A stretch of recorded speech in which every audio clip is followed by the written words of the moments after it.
ನಿಮ್ಗೆ ಗೊತ್ತಾ, ನಮ್ಮ ಮೌತಲ್ಲಿ ಈ ಥರ ಬೆಲ್ ಲೈಕ್ ಸ್ಟ್ರಕ್ಚರ್ ಪ್ರೆಸೆಂಟ್ ಇರೋದು ಯುವಿಲಾ ಅಂತಾರೆ.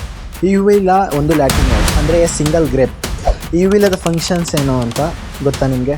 ಇದು ನಾವು ತಿನ್ನೋ ಫುಡ್ನ ಸಲೈವಾದಲ್ಲಿ ಮಿಕ್ಸ್ ಮಾಡಿ ಅದನ್ನ ಪೆರಿಸ್ಟಾಲಿಸಿಸ್ ಮೂಮೆಂಟ್ಗೆ ಹೆಲ್ಪ್ ಮಾಡುತ್ತೆ. ಮತ್ತು ಇನ್ನು ಫರ್ದರ್ ಫ್ಯೂಚರ್ಸ್ ಏನಂದರೆ, ನಾವು ತಿಂದಾಗ ಇದು ನಮ್ಮ ನೋಸ್ ಅಂದರೆ ನೆಸಲ್ ಕ್ಯಾವಿಟಿಗೆ ಹೋಗದೇ ಇದ್ದಂಗೆ ಪ್ರಿವೆಂಟ್ ಮಾಡುತ್ತೆ.